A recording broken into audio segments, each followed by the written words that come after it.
In 1910, Dorothy Arnold stepped out of Brentano's bookshop on Fifth Avenue in New York City, and then vanished from the middle of one of the most crowded streets in the world, with thousands of potential witnesses, 6 months of professional investigation, and an entire city's worth of records turning up nothing at all.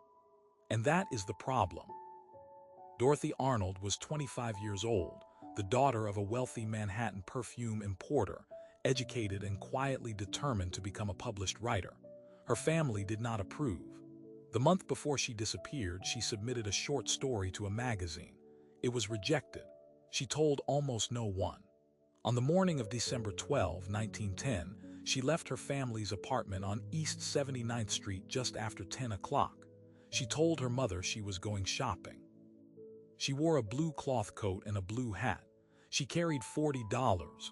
She walked south on Fifth Avenue. She was methodical about it.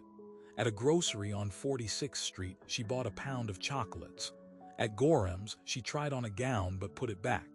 At 2 in the afternoon, she walked into Brentano's bookshop at 5th and 27th Street and purchased a book. She spoke briefly with a friend she happened to encounter on the sidewalk outside, Gladys King, who later told detectives Dorothy seemed perfectly fine, relaxed, heading home through Central Park. Gladys watched her take a few steps south on Fifth Avenue and turned away. That was the last time anyone confirmed seeing Dorothy Arnold alive. She should have been home by 3 o'clock. When she wasn't, her family assumed she had made another stop. By evening, they thought she might be staying with a friend. They waited. They did not report her missing to the police for 6 weeks. In that time, they hired the Pinkerton Detective Agency privately and told no one, not the newspapers, not the New York Police Department. Pinkerton agents searched New York, then Paris, then Rome. They checked hospitals and morgues, hotel registrations, and steamship passenger lists. They interviewed shop clerks, doormen, coachmen, and cab drivers along her entire known route. They found nothing. Not her coat, not her hat. Not the book she had bought that afternoon. No hospital admitted her. No morgue held her. No body surfaced in the East River or the Hudson. No hotel registered her name. No ship recorded her passage. Not a single receipt, a note, a telegram, a forwarding address. The only conclusion the Pinkerton agency reached was this: Dorothy Arnold walked out of Brentano's, and somewhere in the half-block between that door and the corner of Fifth Avenue, she stopped existing.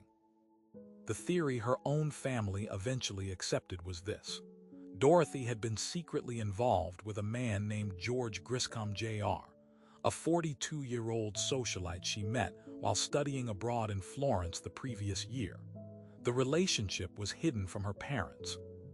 Investigators came to believe she had become pregnant, arranged an illegal abortion somewhere in the city, and died from the procedure.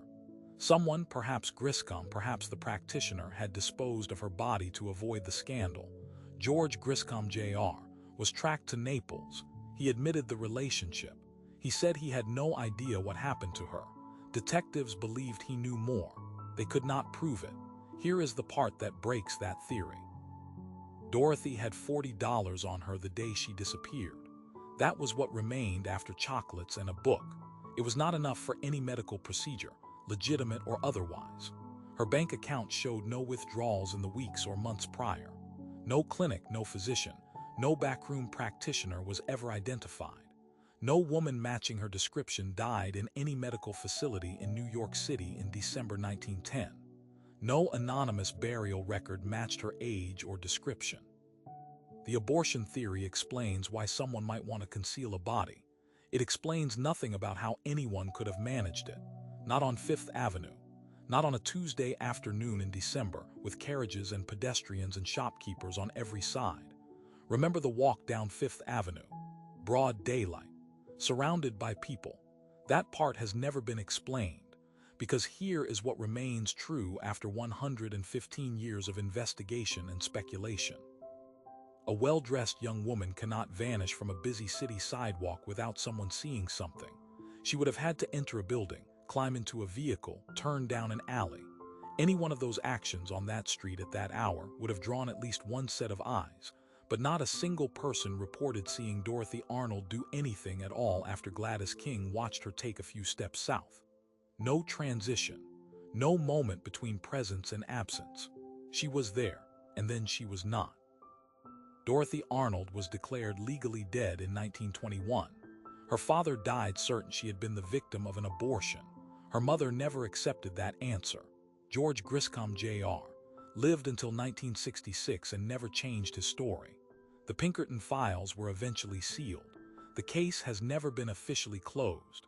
Somewhere between Brentano's door and the corner of Fifth Avenue, Dorothy Arnold ceased to exist. How do you disappear from the middle of a crowd?